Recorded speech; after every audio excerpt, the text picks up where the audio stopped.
Most people believe their values are defined by what they say during the day. They'll tell you what matters to them: family, growth, health, purpose, freedom. They'll talk about big dreams and long-term goals with confidence. But values are not proven by words spoken when the day is structured for you. They are revealed in the hours when structure disappears.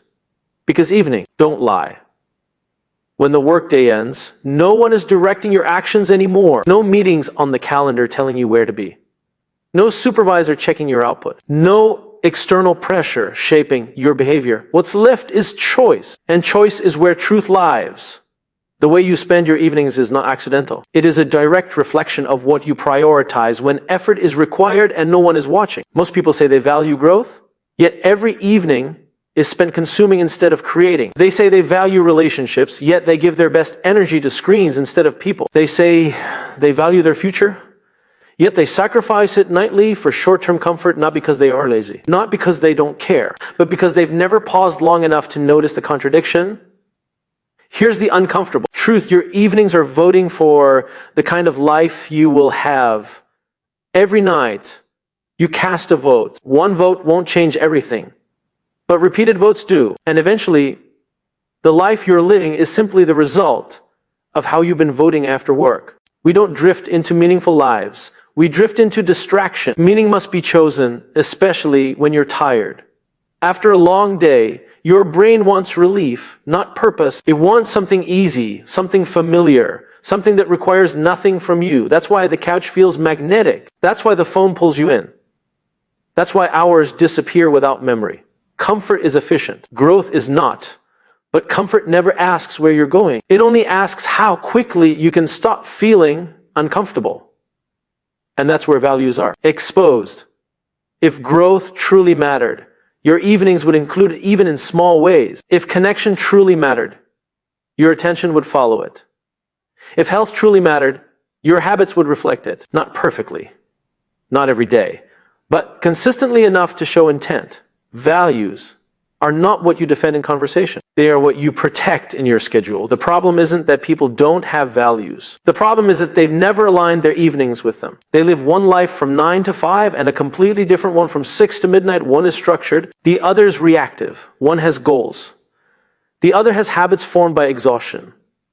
And exhaustion is powerful. It convinces you that tomorrow will be different, that you'll start fresh next week, that tonight doesn't count. But tonight always counts. Evenings are the bridge between who you were today and who you'll be tomorrow. Ignore that bridge long enough and the future you want never arrives. This isn't about turning evenings into another work shift. That misses the point. It's about intention, about deciding what this time represents. Because time after work is not leftover time. It is ownership time. During the day, much of your time belongs to others. In the evening, it belongs to you. And what you do with what belongs to you says everything about what you truly value. If you value rest, choose rest intentionally, not mindless escape that leaves you more drained. If you value learning, choose a small moment to invest in it.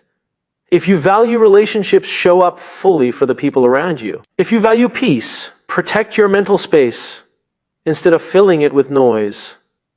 You don't need a perfect evening routine. You need alignment. Alignment is when your actions match your beliefs. When your calendar reflects your priorities. When the person you say you want to become is supported by the choices you make when it's inconvenient. Most people wait for motivation to change their evenings, but motivation follows meaning, not the other way around. When you know why your evenings matter, discipline becomes simpler. Not easy, but simpler, because you're no longer asking, what do I feel like doing? You're asking, what kind of life am I building tonight? That question changes everything. It shifts the focus from pleasure to purpose, from habit to intention, from wasting time to investing it. And once that shift happens, even small actions feel significant. 10 minutes becomes powerful. One decision becomes meaningful. One evening becomes a step forward instead of a pause button. And over time, those evenings add up. They become confidence, they become progress, they become proof that you are who you say you are. Not because you talked about it, but because you lived it quietly, consistently after work, when no one was watching. That is where real change begins. Most people end their workday believing a dangerous lie. They believe that if they're tired, They've earned the right to shut down completely. That exhaustion gives them permission to disengage from intention. And while rest is necessary, the lie is thinking that energy simply disappears and that nothing can be done about it. Energy is not something you magically find after work. Energy is something you manage. We talk about time as if it's the problem. We say, I don't have time in the evening, but time is there. The clock doesn't shorten itself after 6 p.m. What disappears is not time, it's usable energy. And when energy drops, choice disappears with it. So the real question is not, what should I do in the evening? The real question is, why do I feel too drained to do anything that matters? The answer usually starts long before the evening arrives. Energy leaks are subtle. They don't announce themselves. They disguise themselves as normal behavior. Endless meetings with no purpose. Saying yes when you should say no. Carrying emotional weight that isn't yours. Constant notifications pulling your attention in 10 directions at once. By the time you get home, you're not tired because you worked hard. You're tired because your energy was spent carelessly. And when energy is gone, discipline feels impossible. This is why most evening plans fail. People try to impose discipline on a depleted system. They set ambitious goals for a body and mind that are already running on empty. Then they blame themselves when they don't follow through. But this isn't a character flaw. It's a design flaw. High performers don't have more willpower. They design their lives to protect energy before it's gone. They understand that evenings are not the time to fight exhaustion. They are the time to benefit from the decisions made earlier. The moment you realize that everything changes. Energy management starts with boundaries, not dramatic ones, practical ones. Boundaries around your time, your attention, and your emotional availability. Every unnecessary yes during the day is a no you'll be forced to make to yourself at night. When you overcommit, your evening pays the price. Protecting your energy means understanding that not everything deserves the same level of effort. Some tasks need excellence. Others need completion. And some need to be declined entirely. When you treat everything as urgent, you burn out before you get home. And burnout doesn't inspire meaningful evenings. It creates survival mode. Another silent energy drain is the belief that rest and productivity are opposites. They're not. Rest is not the absence of effort. Rest is what allows effort to continue. But not all rest is equal. Mindless rest numbs you. Intentional rest restores you. Scrolling doesn't rest the mind, it fragments it. Background noise doesn't calm you, it prevents reflection. Multitasking doesn't relax you, it keeps your nervous system alert. Then we wonder why we go to bed tired but unsatisfied. Real rest requires intention. It might be movement. It might be silence. It might be connection. It might be sleep. The form matters less than the awareness behind it. When you choose rest consciously, you regain energy faster than when rest chooses you. There's also a physical side to energy that many people ignore because it feels too simple to matter. What you eat late in the day, how much water you drink, whether you move your body even briefly, these aren't health trends. They're energy decisions. Heavy choices create heavy evenings. Light doesn't mean weak. It means sustainable. And sustainability is what evenings require. One of the most powerful shifts you can make is to stop planning your evenings around what you'll do and start planning them around how you'll feel. Ask yourself, do I want to feel calm, focused, connected, recharged? When you lead with feeling, your actions align naturally. If you want calm, you'll reduce stimulation. If you want focus, you'll protect quiet. If you want connection, you'll put the phone down. If you want energy, you'll stop draining it earlier in the day.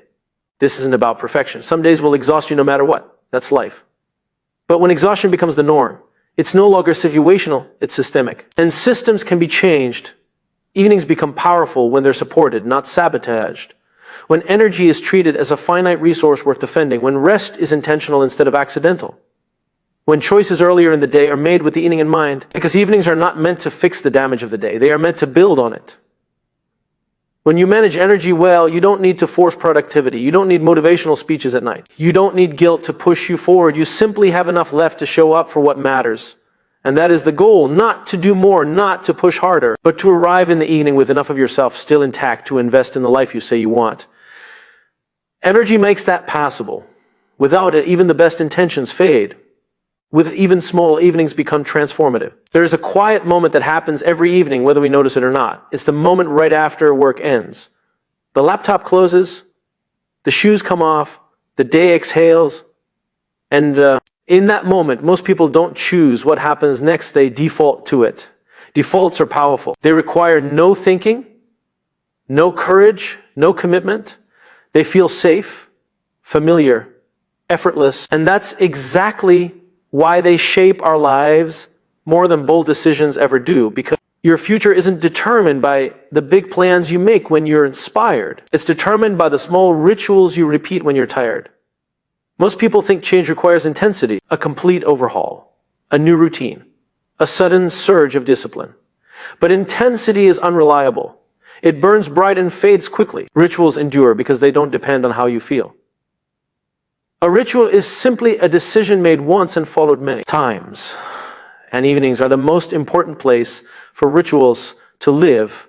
After work, your mind is crowded. It's carrying conversations that ended hours ago, problems that weren't solved, pressure that hasn't yet released. If you don't intentionally clear that mental space, it doesn't disappear. It leaks into everything you do next. That's why the first few minutes of your evening matter more than the hours that follow. When you move straight from work into distraction, you don't rest.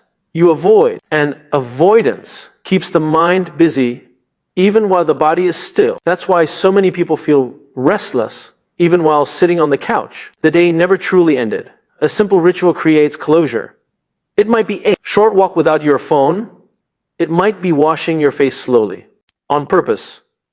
It might be writing down 3 thoughts from the day and letting them go. It might be changing clothes immediately to signal a shift in identity. These actions seem small, almost insignificant, but they carry meaning. They tell your brain that chapter is over. A new one begins now. Without that signal, your evening doesn't start, it just continues the day. In a different room, rituals don't exist to add more to your schedule. They exist to reduce friction, to make the right next step easier, to create space between stimulus and response. And in that space, choice lives. When evenings lack rituals, they become reactive. One thing leads to another. One scroll turns into an hour. One episode turns into 3. Time doesn't feel wasted in the moment. It disappears quietly. Then guilt arrives later, when it's too late to do anything about it. Rituals interrupt that drift. They don't demand effort. They demand consistency. The most effective evening rituals are not ambitious. They are obvious. They are so simple they almost feel unnecessary. And that's why they work. Complex systems collapse under stress. Simple rituals survive it. The goal of an evening ritual is not productivity. It's presence. It's about arriving in your own life instead of floating through it. Once presence is established, intention becomes possible. From there, one small promise can be honored. One meaningful action can be taken. One conversation can be had without distraction. One moment, tea can be invested instead of consumed. Rituals also protect you from decision fatigue. After a full day of choices, asking yourself what to do next feels heavy. Rituals remove that burden. They eliminate the need to decide. Because the decision has already been made. You don't debate whether to brush your teeth at night. You just do it. Not because it's exciting, but because it's who you are. That's the power of ritual. It turns behavior into identity. When you see yourself as someone who begins the evening intentionally, you don't need motivation. You simply act in alignment with who you believe you are. And identity is far more powerful than discipline. Many people try to change their evenings by adding more goals, more tasks, more pressure. But pressure doesn't create consistency. Meaning does. A ritual is meaningful because it's personal. It reflects what you value. For one person, it might be silence. For another, movement. For another, connection. There is no universal formula, only alignment. The mistake is copying someone else's routine instead of designing your own. Your ritual must fit your life, not impress others, and it must be protected. Because the world will try to interrupt it. Notifications will compete for it. Other people's needs will press against it. Convenience will whisper that skipping once doesn't matter. But rituals lose power when they're optional. You don't need many. You need one you are. Over time, that ritual becomes an anchor. No, No matter how chaotic the day was, the evening begins the same way. And that consistency creates calm. Calm creates clarity. And clarity makes space for growth. Eventually, you stop feeling like evenings are slipping away from you. You stop feeling rushed, even when time is limited. Because you're no longer reacting, you're leading yourself. And that's what rituals do. They return control, not through force, not through intensity, but through quiet, repeated intention. When you stop relying on motivation and start relying on ritual, evenings stop being something you survive. They become something you shape. There is a word we often use to justify how we spend our evenings. We call it rest. We say, I need to rest. And what we really mean is, I want to escape how I feel. The problem is not the desire for rest. The problem is that we've blurred the line between rest and avoidance. And in doing so, we've convinced ourselves that the very thing draining us is the thing restoring us. True rest has a result. You feel clearer, lighter, more present. Escape has a residue. You feel dull, scattered, slightly disappointed, even if you can't explain why. Yet escape is seductive. It asks nothing from you. It requires no courage. It allows you to disappear without going anywhere. And in a world that constantly demands performance, disappearing can feel like relief. But relief is not renewal. Most people don't waste their evenings because they don't care about their future. They waste them because they're overwhelmed by their present. So they reach for anything that quiets the noise. Screens do that well. Endless content does that efficiently. Distraction does that instantly. The cost is subtle. You don't feel it in the moment. You feel it later in the lack of momentum, the absence of fulfillment, the growing sense that life is happening somewhere else. Escape feels like rest because it numbs the mind. But numbness is not peace. Peace comes from resolution, not avoidance. Real rest often requires more intention than work. It asks you to be honest about what you actually need. Sometimes that's sleep. Sometimes it's movement. Sometimes it's silence. Sometimes it's conversation. But it's rarely more noise. The reason escape wins so often is because it's available on demand. One tap and you're gone. No effort. No preparation. No discomfort. And because it's socially acceptable, we don't question it. Everyone does it. It looks normal. But normal isn't neutral. Normal produces results. And if you don't like the results, it's worth questioning the normal. When evenings are dominated by escape, days start to feel heavier. Mornings feel rushed. Motivation feels forced. Not because you're lazy, but because you never truly recovered. Rest that restores requires presence. And presence can feel uncomfortable at first. Silence can be loud. Stillness can surface thoughts you've been avoiding. And that's exactly why it works. Avoidance keeps problems suspended. Deep presence allows them to settle. This doesn't mean every evening should be deep or serious. Joy can be restorative. Laughter can be healing. Entertainment can be healthy. The difference is intention. When you choose entertainment, it nourishes you. When entertainment chooses you, it consumes you. Intentional rest has boundaries. It has a beginning and an end. It fits into your life instead of taking it over. Escape, on the other hand, is endless. There is always another episode, another scroll, another distraction. And because there is no stopping point, there is no satisfaction. The human brain is not designed for infinite consumption. It's designed for completion. That's why finishing a meaningful task feels good, while endless consumption feels hollow. One of the most powerful shifts you can make in the evening is to ask a simple question before you rest. What kind of tired am I? There is physical tired.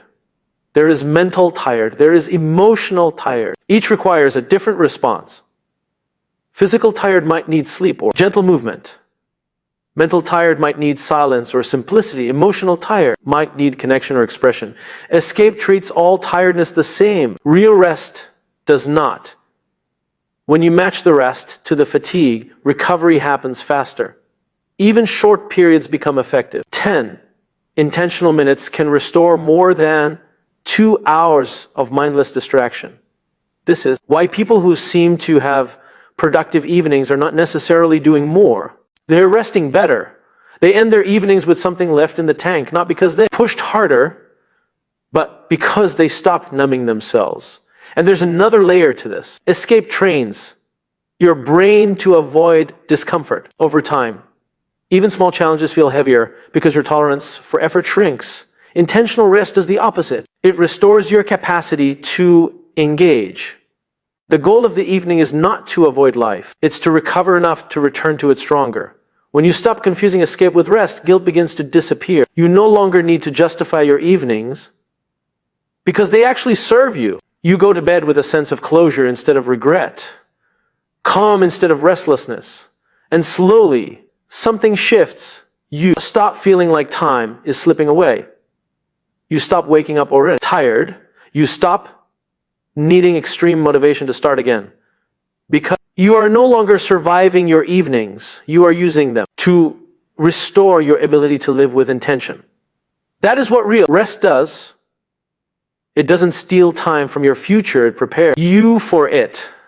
Most people overestimate what they can do in a single evening and underestimate what one small promise can do over time. They sit down after work with the quiet pressure to make tonight count, to be productive, to improve themselves, to fix everything they didn't do during the day. And that pressure, while well-intentioned, often becomes the reason nothing meaningful happens at all. Because when the goal feels too big, the mind looks for relief. And relief rarely looks like progress. The irony is that real progress doesn't come from grand evening plans. It comes from one small commitment that you keep, especially on the days you don't feel like it. One promise, one action, one moment of integrity with yourself. That's how trust is built.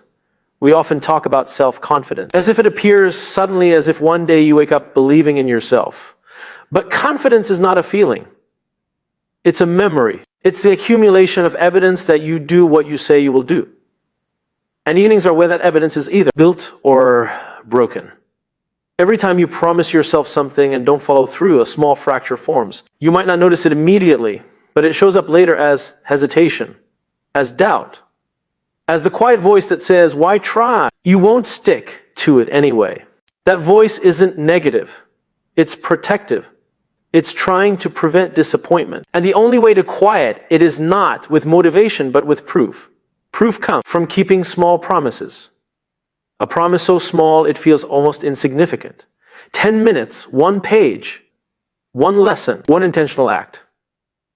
Small enough that excuses sound unreasonable. Small enough that exhaustion can overpower it. The size of the promise doesn't matter. The consistency does. When you keep a small promise every evening, something powerful happens. You stop negotiating with yourself. You stop relying on how you feel. You simply act because that's what you do. This is where discipline actually comes. From not force, but identity. You don't need to become a disciplined person. You need to become a person who keeps promises. Discipline is a byproduct of that identity. Many people fail to change their evenings because they chase outcomes instead of behaviors. They focus on goals, learning a new skill, getting fit, building a project, becoming more confident. Goals are inspiring, but they're distant. And distance weakens commitment. Behaviors, on the other hand, are immediate. They happen tonight. They're tangible. They are repeatable. A single evening doesn't change your life, but it does change your relationship with yourself. When you honor a small promise, you go to bed differently. There's a quiet sense of alignment, a feeling that, at least in one way, you showed up. That feeling matters. It becomes the reason tomorrow feels lighter. It becomes the reason you're more willing to try again. Momentum doesn't come from success. It comes from follow through. And follow through grows when the bar is low, enough to step over even on hard days. This isn't about lowering standards. It's about raising consistency.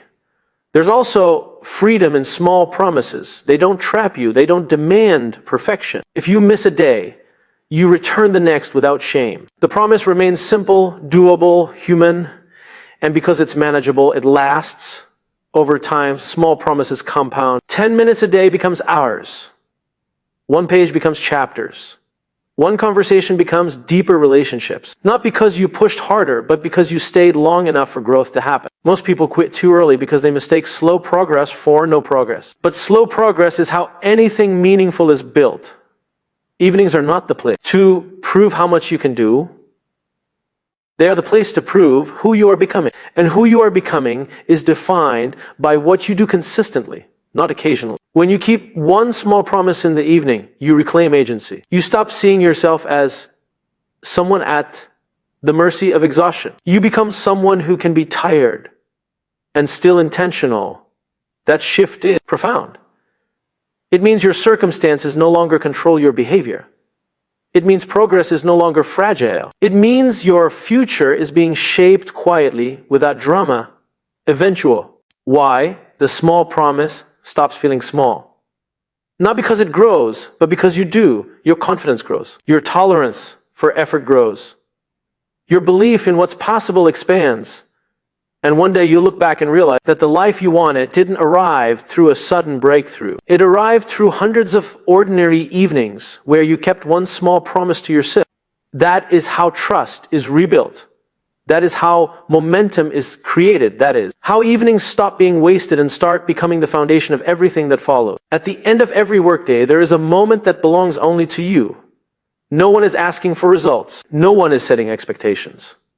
No one is watching. And yet, that moment carries more influence over your future than most of the hours you spend being busy, because evenings are where direction is chosen, not through big decisions, not through dramatic change, but through quiet, repeated choices. You don't waste your evenings because you lack discipline or ambition. You waste them because they were never designed with intention. They were left to default, and defaults always favor comfort over meaning. But the moment you decide that your evenings matter, everything shifts. You begin to see that energy can be protected, not just spent. That rest can restore instead of numb. That rituals can guide you when motivation disappears. That one small promise, kept consistently, is more powerful than any burst of inspiration. This is an OT, about turning life into a checklist. It's about alignment, about making sure the person you want to become is supported by the choices you make when you are tired, distracted, and free to choose anything. Evenings don't need to be perfect. They need to be honest. Honest about what you value, honest about what drains you, honest about what you're avoiding and what you're building. When you stop confusing escape with rest, you wake up clearer. When you stop relying on motivation, you become consistent. When you stop waiting for the right time, you realize the right time has been waiting for you every night after work. Your future is not created in a single breakthrough moment. It's created quietly, through the way you spend the hours no one applauds, the hours that feel small, the hours that seem unimportant. But those hours are stacking, they are shaping habits, they are shaping identity. And identity shapes destiny. So don't ask how to do more in the evening. Ask how to do what matters. Choose one intentional act. Protect your energy. Create a simple ritual. Rest with purpose. Keep one promise to yourself. Do that consistently. And evenings stop feeling like wasted time. They start feeling like progress. Not loud progress, not impressive progress, but real progress. And one day, you'll look back and realize the life you're proud of wasn't built in the spotlight. It was built after work, in ordinary evenings. When you chose purpose over comfort and quietly changed everything